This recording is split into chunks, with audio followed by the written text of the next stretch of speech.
반갑습니다, 학생들. 역사 2.0입니다.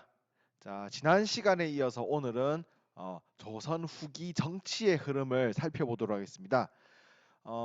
지난 시간 우리가 배웠던 내용이 조선 후기 여러 가지 외교상의 모습이었다면 오늘부터는 본격적인 국내 정치를 예송, 환국, 탕평 등의 키워드를 가지고 알아보려고 합니다. 자, 오늘 공부를 하기 전에 반드시 알아둬야 될 거. 오늘 공부를 하기 전에는 3번, 5번 학습제 내용을 복습하는 것이 필수입니다. 그러니 본인이 3번, 5번 학습제 내용을 충분히 익히지 않았다라고 생각이 드는 학생은 잠시 멈추고 3번, 5번을 다시 공부한 이후에 돌아와서 6번 내용을 공부해 주길 바랍니다. 자, 준비됐나요? 그렇다면 지금부터 시작해 보도록 하겠습니다. 교과서 412페이지를 펼쳐보도록 하겠습니다. 412페이지에 보면 우리가 그동안 배웠던 1, 3, 4, 5 학습지의 내용이 각각 상자로 정리되어 있을 겁니다. 오늘 배울 6번 학습지의 내용은 18대, 19대, 20, 21대, 22대 임금까지 걸쳐서 진행되는 사건입니다. 그래서 이렇게 표시하고 6번이라고 적어주기 바랍니다. 자, 그렇다면 한 임금씩 오늘의 내용을 살펴볼 겁니다. 조선 후기 정치의 모습. 우선 임진왜란 이전이지만 선조의 내용을 잠깐 복습해 보겠습니다. 선조 임금 때에는 최초의 붕당이 형성되었습니다. 동인과 서인이라는 최초의 붕당이 형성되었지요. 이 내용은 우리가 3번 학습지에서 충분히 배운 내용이기 때문에 기억이 나지 않는 학생들은 복습 꼭 해주기 바랍니다. 여기서는 간단히 말로만 언급하고 지나가도록 하겠습니다. 자, 처음에는 동인과 서인으로 갈라진 붕당. 자, 동인이 다시 남인과 북인으로 갈라집니다. 즉, 남인, 북인, 서인의 세 개의 당이 존재하는 상황이 나타납니다. 이때가 바로 선조 임금 때였지요. 15대 임금 광해군으로 넘어가 보겠습니다. 15대 임금 광해군 때는 자, 북인들이 정치 권력을 잡는 데 성공합니다. 자, 이 내용 기억납니까? 4번 학습지에서 봤던 내용입니다. 선조를 대신해서 광해군이 임진왜란 중에서 조선을 이끌었습니다. 피난간 선조를 대신해서 광해군이 조선을 이끌면서 자, 북인이 임진왜란 중 의병에 적극적으로 참여합니다. 광해군의 입장에서는 임진왜란 중 본인이 조선을 이끌었고, 자, 외란을 극복하는 과정에서 의병에 적극 참여했던 북인이 자신의 편에 자신의 마음에 훨씬 들 수밖에 없었지요. 그래서 광해군이 즉위하면서 북인이 정치 권력을 잡는 데 성공하고 결국 북인 정권이 성립되게 되는 것입니다.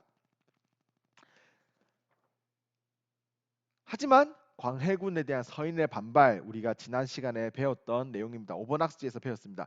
광해군의 중립 외교의 정책에 대해서 서인은 반발하였고 결국 폐모살제라는 명목으로 광해군을 쫓아내고 인조를 즉위시키는 인조 반정이 일어납니다.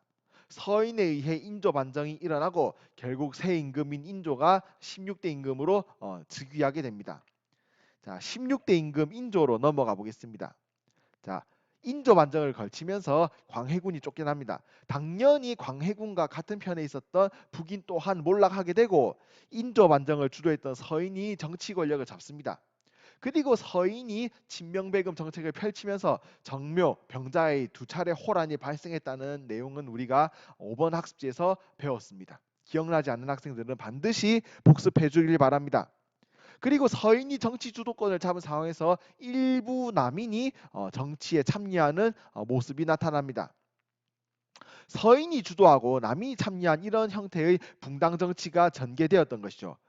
이 붕당 정치, 견제와 균형을 통해서 붕당 간의 공존하는 상태에서 이루어지는 정치를 말하는 겁니다. 서인이 주도하지만 마음대로 서인이 정치를 주무르지 않을 수 있도록 남인이 적절하게 견제하는, 즉 서인과 남인 간의 균형이 이루어진 상태에서 정치가 진행됩니다.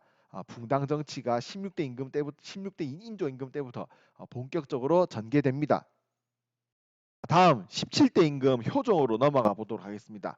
17대 임금 효종 때 우리는 지난 5번 학습지에서 두 개의 사건을 배웠습니다. 북벌운동 그리고 나선정벌. 자, 이 중에서 청나라를 공격하자는 북벌운동은 서인들의 주도하에 진행이 되었습니다. 5번 학습지에서 배운 내용입니다. 동그라미 5번 표시가 되어 있죠. 하지만 북벌운동 겉으로는 청나라를 공격하여 복수하자라는 명목으로 진행이 되었습니다. 하지만 사실 북벌운동은 전쟁에서 패한 책임, 서인 정권의 친명 배금 정책이 있다고 할 수 있겠지요. 서인 정권은 서인들은 자신들의 친명배금 정책이 전쟁의 원인이 되었다라는 사실을 감추고 대신 청나라에 대해 복수하자라는 북벌 운동에 사람들의 신경이 쏠리게 함으로써 자신들에 대한 책임을 묻지 못하게 하려고 했던 의도가 있었습니다. 결국 북벌 운동은 서인 정권을 유지하기 위한 목적이 강했다라는 사실을 우리가 알 수 있겠습니다. 자, 이 효종 시대에도 개소에서 붕당 정치가 전개됩니다. 서인이 주도하고 남인이 참여하는 가운데 견제와 균형을 통해서 붕당 간의 공종 체제가 유지가 계속해서 이루어지고 있는 상황이었습니다. 이렇게 진행되던 붕당 정치에 변화가 생긴 것은 18대 임금 현종 때입니다. 현종 임금이 즉위하고 나서 예속 논쟁이라는 사건이 발생합니다. 예속 논쟁, 예법에 관한 논쟁을 말합니다. 한자로는 이렇게 표현하지요. 우선 알아둬야 할 거, 예속 논쟁이란 겉으로는 예절과 관련된 논쟁이었습니다. 하지만 사실은 왕과 사대부, 신하들 중에서 어디에 힘을 실어야 하는가에 대한 붕당 간의 의견 차이를 두고 발생한 이념 논쟁이었습니다. 겉으로 보기에는 단순한 예법에 대한 논쟁이었지만, 예의범절에 대한 논쟁이었지만 사실 이 예속 논쟁을 통해서 서인과 남인이 각각 가지고 있던 생각의 차이가 힘껏 맞부딪혔던 것이죠. 서인은 신하, 사대부가 중심이 돼야 된다고 생각을 했고, 남인은 왕이 중심이 돼야 된다고는 생각을 하였습니다. 이 두 붕당의 생각 차이가 예속 논쟁을 통해서 드러나게 된 것입니다. 자, 6번 학습지 아래쪽 현종 칸에 보면 오른쪽에 빈 공간이 있습니다. 이 빈 공간에 선생님이 지금 표시한 그림을 잠깐 메모하는 시간을 가져보겠습니다. 너무 작아서 잘 안 보일 것 같아서 큰 그림으로 준비했습니다. 잠시 메모 시간 가지고 계속 내용을 진행해 보도록 하겠습니다.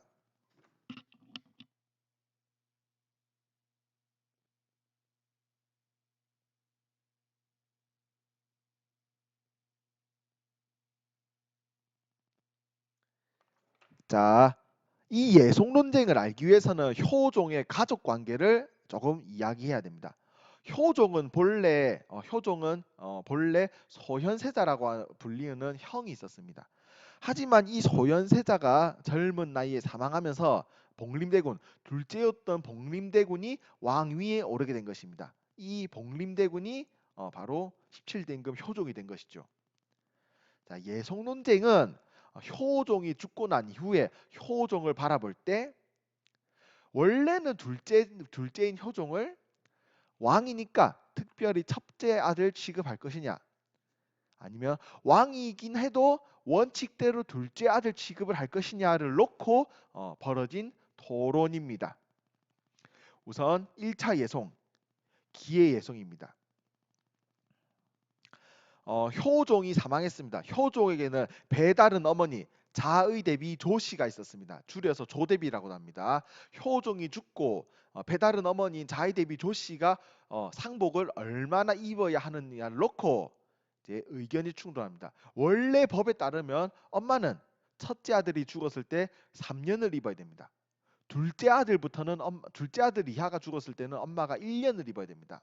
자, 배다른 어머니 자이데위 조씨가 얼마나 옷을 입어야 하는가에 대해서 서인은 효종은 본래 둘째니까 1년을 입자라고 주장합니다. 자이데위 조씨가 1년을 입어야 된다. 반대로 남인은 효종이 둘째긴 해도 왕이니까 특별히 첫째 아들 취급하고 3년의 옷을 입자라고 주장을 하고, 여기서는 서인이 승리하게 됩니다. 직전 임금 효종 때까지 서인이 남인에 비해서 힘의 우위를 보이고 있는 상태였고, 현종은 지금 막 즉위한 상태입니다. 지금 막 즉위한 상태에서 이미 정치 권력을 가지고 있던 서인의 의견을 따랐던 것이지요. 자, 그로부터 15년이 지납니다. 2차 예송, 갑인 예송이 발생합니다. 효종의 부인이 사망합니다. 자이데비 조씨는 여전히 살아있죠. 자이데비 조씨는 여전히 살아있는 상태에서 효종의 부인 배다른 며느리가 사망합니다. 자, 자이데비 조씨가 옷을 얼마나 입어야 하는가? 본래 법에 따르면 엄마는 첫째 며느리가 죽으면 1년의 상복을, 둘째 이하의 며느리가 죽으면 9개월의 상복을 입어야 됩니다. 서인은 이번에도 마찬가지로 효종은 둘째니까 구결을 입자. 남인은 효종은 왕이니까 특별하게 1년의 상복을 입자라고 합니다. 자, 본래 현종이라면 현종은 효종의 아들이죠. 현종이라면 1차 예송 때, 2차 예송 때 둘 다 누구의 의견을 들어주고 싶었겠습니까? 효종을 둘째 취급하는 서인, 효종을 첫째 왕의 취급을 하는 남인 중에 누구의 의견을 듣고 싶었겠습니까? 네, 아마 남인의 의견을 듣고 싶었을 겁니다. 하지만 1차 때는 현종이 왕이 오른 직후기 때문에 그 힘이 약했죠. 하지만 15년의 세월이 지나면서 현종 또한 자신의 힘을 길렀고 이번 2차 예송에서는 갑인 예송에서는 남인의 의견을 따르게 되는 것입니다. 이렇게 하여 1차, 2차 예송, 기의 예송, 갑인 예송에서 각각 서인이 그리고 남인이 한 차례씩 승리를 거두게 됩니다. 그리고 이 예송의 과정을 거치면서 서인과 남인의 대립이 점점 심화됩니다. 다음 19대 임금 숙종 때로 가겠습니다. 숙종은 이런 생각을 했습니다. 현재 붕당 정치는 본래의 목적에 맞지 않게 잘못된 방향으로 운영되고 있다. 남인과 서인 간의 대립이 점점 심해지고 있는 상황에서 왕인 내가 특정 분당에게 권력을 주었다가 뺏었다가를 반복하게 되면 양 분당의 힘이 균형이 맞게 되고 왕 아래 무릎 꿇을 수 있을 것이다 라는 생각을 합니다. 이런 생각 아래에 숙종은 왕이 인위적으로 특정 분당에게 권력을 주었다가 뺏는 정치 형태를 정치의 모습을 계속합니다. 이러한 정치의 모습을 우리는 환국이라고 합니다. 학습지 작은 4번을 보면 정치를 주도하는 붕당이 갑자기 교체된 상황을 환국이라고 표현합니다. 숙종은 본인이 주도하여 환국을 여러 차례 일으키면서 붕당 간의 균형을 맞추려고 합니다. 하지만 결과적으로 숙종의 황국은 붕당 간의 균형을 맞추는 대신 붕당 간의 대립과 갈등을 더욱 심화시키고 붕당 정치가 변질되는 결과를 가지고 오게 됩니다. 자, 총 3차례의 환국이 발생합니다. 첫째, 경신왕국입니다. 2차 예송 직후 남인이 집권한 상황에서 경신왕국을 통해서 숙종은 서인에게 정치 권력을 몰아줍니다. 그리고 서인은 남인에 대한 처벌 문제를 논의하는 과정에서 강경파인 노론과 온건파인 소론으로 갈리게 됩니다. 9년 뒤인 기사년 다시 한번 숙종은 환국을 단행하고 이번에는 남인에게 권력을 몰아주게 됩니다. 남인이 정치 권력을 잡습니다. 다시 5년 뒤 갑술왕국에서는 서인에게 정치 권력을 몰아주게 됩니다. 이 갑술왕국 이후 서인은 이미 1차 황국 기억납니까? 경신왕국. 경신왕국을 거치면서 노론과 서론으로 갈라져 있던 상황이라는 얘기를 했습니다. 이 갑술왕국 이후에는 노론, 소론, 남인 중에서 특히 노론에게 정치 권력이 쏠리는 일당 전제화의 모습이 진행됩니다. 일당 전제화 작은 6번에 제가 설명해 놓았습니다. 특정 무리가 정치의 주도권을 쥐고 마음대로 결정하는 현상을 말하는 것입니다. 결국 숙종의 환국은 붕당 정치의 변질을 불러일으키게 됩니다. 서로에 대한 상대 붕당에 대한 보복과 탄압이 이루어지게 됩니다. 그 과정에서 3사의 비판 기능, 언론 비판 기능은 변질되고 결론적으로 노론이 중심이 되는 일당 전제화 현상이 나타나게 된 것입니다. 이쪽 읽기 자료에 보면 예송 논쟁에 대한 내용이 적혀 있습니다. 그리고 예송 논쟁에 대한 내용이 적혀 있습니다. 자, 각각 학생들이 개별적으로 읽어보고 자, 오른쪽에 설명글 내용 정리해 주기 바랍니다.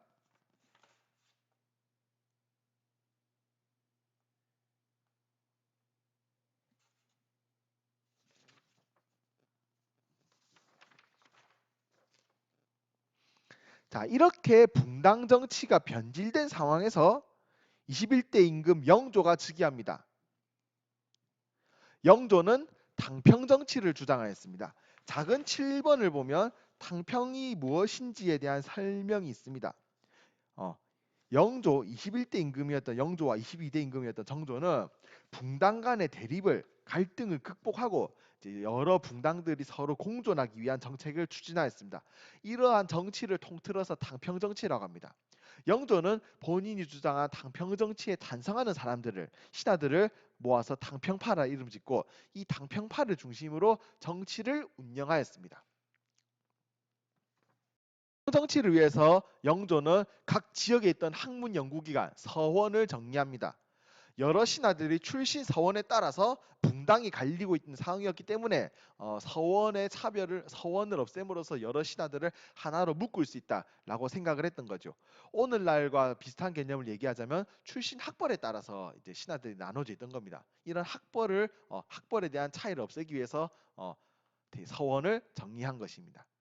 그리고 이조전랑의 권한을 약화시켰습니다. 우리가 예전 3번 학습지였던가요? 이조전랑에 대한 이야기를 배운 적이 있습니다. 최초의 붕당이 나눠지던 과정에서 이조전랑, 3사에 대한 인명권을 가지고 있던 이조전랑을 놓고 여러 붕당 간의 대립이 시작되었다라는 이야기를 했습니다.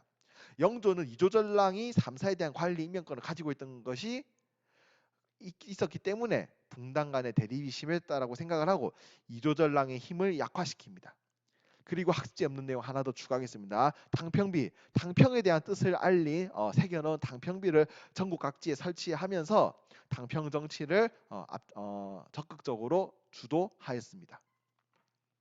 당평 정치와 더불어서 영조는 다양한 개혁 정치를 실시합니다. 신문고를 부활했습니다. 신문고란 백성들이 억울한 일을 하소연할 때 치도를 하는 북입니다. 신문고는 조선 태종 때 설치가 되었지만 그 이후 사실상 유명무실한 상황이었습니다. 영조는 백성들의 의견을 적극적으로 듣겠다는 목적으로 신문고를 부활하였습니다. 또한 영조는 지나치게 가혹한 형벌, 신체를 다치게 하는 형벌, 예를 들면 얼굴에 문신을 새기는 등의 가혹한 형벌을 폐지하고 속대전이라고 하는 새로운 법전을 편찬합니다. 조선 초 경국대전이 완성된 이후 사회 변화들을 반영하여 영조 때 편찬한 새로운 법전이다라고 이야기를 해놓았습니다. 이 속대전, 경국대전 기억납니까? 7대 임금 세조 때 편찬되었던 법전이었죠. 이후 수많은 시간이 지났습니다. 약 300년의 시간이 지난 상태에서 수많은 사회 변화가 있었죠. 이 변화된 새로운 사회 모습들을 반영한 새로운 법전을 만들었으니 이 법전의 이름이 바로 속대전, 경국대전의 이제 뒷버전이라는 뜻이지요. 하지만 영조의 당평정치 또한 한계점을 가지고 있었습니다. 당평 정치를 통해서 왕권이 강화되었지만 영조 또한 알게 모르게 노론에게 의존하면서 이 당평 정치를 진행하였다라는 한계점을 가지고 있습니다. 영조에게는 아들이 있었습니다. 첫째 아들이 있었지만은 영조와 이 아들 사이의 갈등 끝에 결국 영조는 아들을 뒤주에 가두어 죽이게 됩니다. 이후 죽은 아들의 죽음을 슬퍼하여 이름을 지어줍니다. 생각할 사, 슬퍼할 도자를 하여서 자신의 아들을 사도세자라 불렀습니다. 사도세자가 뒤주에 갇혀 죽은 사건이 발생한 이후 사도세자의 아들이 왕자리에 오릅니다. 이 인물이 바로 22대 정조인 것이죠. 영조의 손자이기도 합니다. 정조는 할아버지 영조의 당평 정책을 계속해서 추진하려고 합니다. 노론, 소론, 남인 간의 세력 균형을 유지하려고 하고요. 당평 정치를 위해서 규장각을 설치합니다. 규장각, 작은 10번에 보면 설명이 적혀 있습니다. 조선 후기 왕실의 학문 연구기관이자 왕실 도서관이었습니다. 자, 정조는 이 규장각에서 학문을 연구하면서 초계문신제라는 제도를 실시하였습니다. 초계문신제, 국가시험, 과거 시험에 합격한 새로운 관리들을 영조는 직접 데리고 교육을 시키려고 하였습니다. 오늘날로 치면 규장각에서 실시된 그룹 스터디를 말하는 거겠죠. 정조는 어릴 때부터 수많은 책을 읽었기에 과거 시험에 합격한 이런 인재들을 직접 교육할 만큼 똑똑한 높은 지식 수준을 자랑하였다고 합니다. 정조는 초계문신제를 실시하여 새롭게 임명된 국가관리들에게 자신의 사상을 임명하고 자신을 따를 수 있도록 하였던 것이죠. 이를 통해서 왕의 힘을 강화하고 붕당 간의 대립을 완화시키려 했습니다. 또한 장용령이라고 하는 친위 부대를 설치합니다. 이미 기존에 있던 군대는 서인에 의해서 장악된 상태였습니다. 이 상황에서 정조는 장용령이라고 하는 자신을 따르는 친위 부대를 새롭게 만들므로써 신하들을 견제하고 왕권을 강화시키려고 하였던 것입니다. 정조의 개혁 계속해서 진행되고 있습니다. 자, 정조는 서울의 남쪽 수원에 화성이라는 새로운 도시를 건설하고 자신의 뜻을 펼칠 신도시를 만들려고 하였습니다. 그리고 할아버지 영조의 속대전에 이어서 자신 또한 대전통편이라는 법전을 만듭니다. 대전통편. 네, 작은 13번에 그 설명이 있습니다. 조선 초 세조 임금 때 만들어졌던 경국대전, 그리고 할아버지인 영조 때 만들어졌던 속대전을 통합하여 만든 새로운 법전입니다. 경국대전의 대전, 속대전의 대전을 통합하여 편찬하였다라는 뜻을 가집니다. 자, 수원화성의 위치, 서울의 남쪽 수원시. 오늘날도 수원화성의 성곽의 모습은 남아 있습니다. 하지만 정조가 실시했던 이런 당평 정치도 여러 가지 한계점이 있었습니다. 그 중에서 가장 치명적인 것은 왕 자신의 개인 역량, 개인의 똑똑함으로 이 당평 정치를 진행하였던 것이죠. 그 과정에서 규장각을 통한 초계 문신제, 장용령, 왕과 자신을 따르는 소수 집단의 그 권력이 집중된 것입니다. 정조가 살아있고 정조가 자신의 똑똑한 머리를 가지고 이 정치를 올바르게 진행했다면 권력 집중이 큰 문제가 되지 않았을 겁니다. 하지만 정조가 죽은 이후 한 곳에 몰려있던 이 권력을 이후 특정 집단이 장악하게 됩니다. 이 권력을 장악하는 집단이 바로 왕의 친척, 외척들이었습니다. 외척들, 그 중에서도 특히 안동김씨, 풍량조씨가 주도하는 정치가 진행되니 이 정치를 우리는 세도정치라고 합니다. 세도정치에 대한 내용은 7번 학습지에서 배우도록 하겠습니다. 자료 내용이 있습니다. 정조가 당평정치에 대한 뜻을 설명하는 내용이 있으니까 학생들이 개개인별로 확인하기 바랍니다. 그 옆에 있는 오른쪽 추가 설명 내용도 학생들이 확인하고 표시해 주기 바랍니다.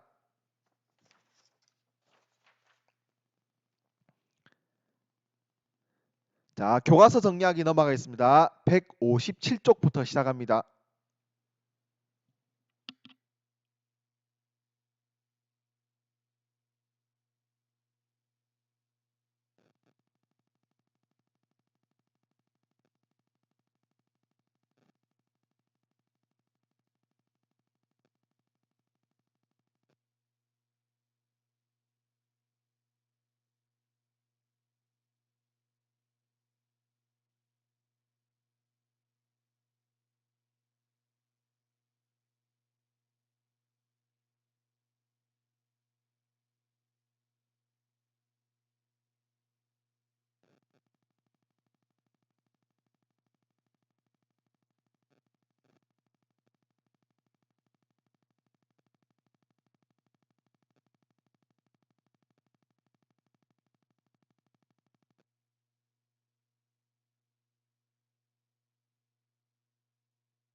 백 58페이지입니다.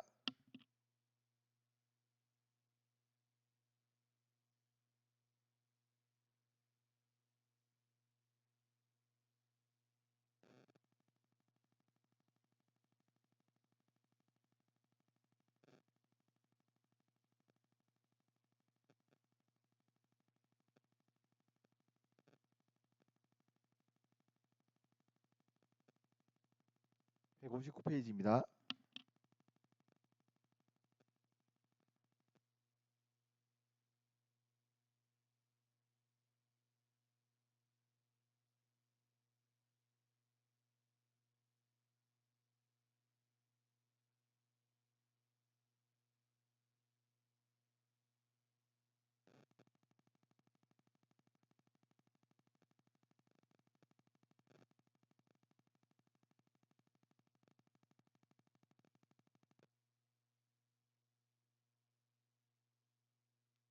자, 오늘 우리는 조선 후기의 정치 모습, 특히 붕당의 흐름, 붕당의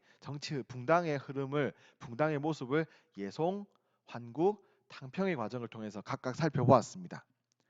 자, 정조의 당평 정치, 마지막에는 결국 지나치게 한 사람에게 권력이 쏠려 있다라는 치명적인 단점을 보이면서 정조 또한 병으로 인해 갑작스럽게 사망합니다. 정조가 병으로 인해 갑작스럽게 사망하면서 어린 아들인 순조가 왕자리에 오릅니다. 그리고 어린 순조가 왕자리에 오르자 정치에 대한 간섭, 외척들, 왕의 친척인 외척들에 의한 정치 간섭이 시작됩니다.